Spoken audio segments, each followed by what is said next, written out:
Hi. Hello. అందరికీ నమస్కారం. So, మన ప్రీవియస్ వీడియోస్ చూడకపోతే పైన కార్డ్స్‌లోనే చెక్ చేసేయండి. మన ఛానెల్‌లో చెక్ చేయండి.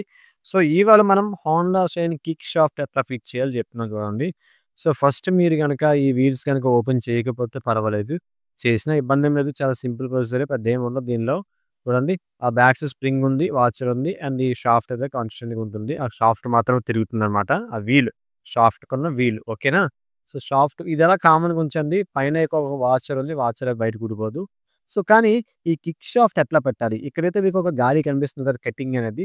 ఆ కటింగ్ అనేది ఆ హోల్ లోపలికైతే వెళ్ళాలి. ఎట్లా వెళ్ళేది? దానికి ఎట్లా పెట్టాలి? ఏంటన్నది మీకొక డౌట్ అయితే రైజ్ అయింది. సో, దానికోసం అయితే మీకు ఇప్పుడు వీడియో చేస్తున్నా. మన ఛానల్ గనుక మీరు కొత్తయితే ఖచ్చితంగా సబ్స్క్రైబ్ చేసేసుకొని పక్కన ఉన్న బెల్ ఐకాన్ అయితే ఆల్ క్లిక్ చేయండి. వీడియోని ఎండ్ వరకు చూడకపోతే మీకు అర్థం కాదు. ఒక్కసారి గనక ఇంజిన్ ఫిక్స్ చేసి ఇంజిన్ ఆయిల్ వేసేసామంటే కిక్‌కి సరిగ్గా పని చేయకపోతే ఖతం మళ్ళా ఇంజిన్ మొత్తం డౌన్ చేసుకోవాలన్నమాట. సో, ఫస్ట్ ఏంటంటే కొమ్ము ఏదైతే ఉందో ఆ కొమ్ము అనేది మనకి ఆహ్, ఈ తిన్నంగా ఆ ఫింగర్ ఉంది కదా! అటువైపు పెట్టుకోండి. కరెక్ట్‌గా అటువైపు ఉండాలి. అది పెట్టుకున్న తర్వాత ఇగో దీనికి తగలాలి. తగిలింది ఓకే. తిరుగుతుంది. ఓకే. ఫైన్. ఇప్పుడు మీకు అర్థమైంది కదా! ఎట్లా పెట్టుకోవాలో. అక్కడ పెట్టేసుకున్న తర్వాత ఈ షాఫ్ట్ కంప్లీట్‌గా తిప్పేస్తే ముందుకు తిప్పేస్తే ఏమవుద్దంటే వీల్ అనేది ఫ్రీగా తిరగాలి. మీద షాఫ్ట్ తిరగకూడదు. ఆ 2 వీల్స్ మాత్రమే తిరగాలి. షాఫ్ట్ తిరిగితే మీరు కరెక్ట్‌గా ఫిక్స్ అయ్యినట్టు. ఓకే. షాఫ్ట్ కరెక్ట్‌గా పెట్టేసుకున్నాం. లోపల లాక్ అయితే కరెక్ట్‌గా ఫిట్ అయింది. సో, మళ్ళీ చెప్తున్నాను చూడండి. చాలా సింపుల్ అండి. పెద్దేం గాదు. జస్ట్ ఇలా షాఫ్ట్ పుష్ పెట్టేసి ఇలా ముందుకు కంప్లీట్ తిప్పితే ఆ లోపల గాలి ఎళ్ళిపోతుంది.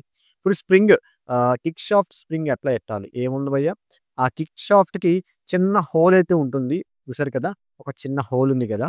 ఆ హోల్‌లోకి ఈ స్ప్రింగ్ గాడి అయితే ఇలా పెట్టాలి. ఇలా పెట్టేసి అందులో పెట్టండి. ఓకే. Same procedure. ఇందాక ఎట్లాగైతే షాఫ్ట్ పెట్టి కంప్లీట్‌గా ముందుకి అంటే మనకి ఫ్రంట్ వీల్ సైడ్ తిప్పితే మీకు కరెక్ట్‌గా షాఫ్ట్ ఫిక్స్ అయిపోతే 2 వీల్స్ కనుక ఫ్రీగా తిరిగితే సింపుల్‌గా చెప్తా చూడండి మళ్ళీ మీకు అర్థమయ్యేలాగా. కొంతమందికి అర్థమవుతుంది, అర్థం కాదు. సో, అర్థం కాని కోసం మళ్ళీ చెప్పాలి తప్పదు ఏం కాదు చెప్తే.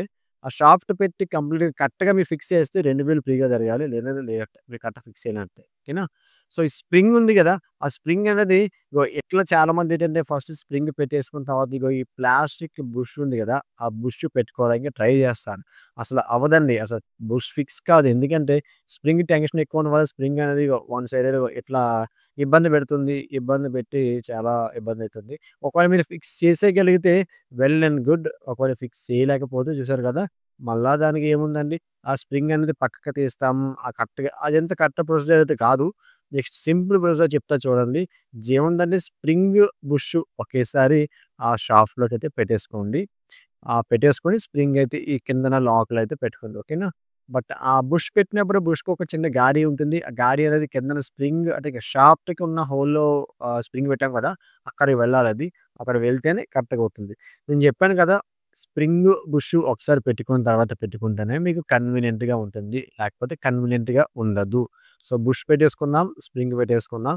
మొత్తం కరెక్ట్‌గా ఆ బుష్ కరెక్ట్‌గా ఫిక్స్ అయిందిలా చూసి, అప్పుడు ఆ స్ప్రింగ్‌ని ఇలా కటింగ్ బ్లేడ్‌తో కానీ, చేత్తో కానీ ఏదో ఒక దాంతో జాగ్రత్తగా ఇక్కడ కనిపిస్తుంది కదా! నేను పెడుతున్నా కదా హోల్‌లో, ఆ హోల్‌లోనైతే పెట్టేసుకోండి ఫ్రెండ్స్. ఓకే. ఇప్పుడు ప్రాబ్లమ్ క్లియర్. కిక్ షాఫ్ట్ అయితే కరెక్ట్‌గా ఫిక్స్ అయింది. చూసారు కదా! నేను ఫింగర్‌తో తిప్పుతున్నా. చూడండి మీద వీల్ తిప్పితే కింద వీల్ సింపుల్‌గా ఫ్రీగా తిరుగుతుంది. ఎంత స్పీడ్‌గా తిరుగుతుందంటే, మన కిక్ షాఫ్ట్ కరెక్ట్‌గా పెట్టినట్టు అర్థమనమాట. ఏమాత్రం రాంగ్ అయితే పెట్టలేదు. ఇప్పుడు చూడండి కటింగ్ బ్లేడ్‌తో కూడా తిప్పుతున్నాను చూడండి. ఈ కిక్ కొట్టగానే ఆ పై వీల్ చూడండి తిరుగుతుందా? వదిలియగానే వదిలేస్తుంది. సో, ఫ్రెండ్స్ ఈ విధంగా అయితే హోండా షైన్ వెహికల్‌కి హోండా షైన్ 125 సీసీ ఆప్టిమాక్స్ అయినా, సీబీ షైన్ అయినా, BS4 వరకు ఇదే ప్రొసీజర్. సో, మన ఛానల్ గాని మీరు కొత్తగా ఖచ్చితంగా సబ్స్క్రైబ్ అయితే చేసేసుకోండి ఫ్రెండ్స్.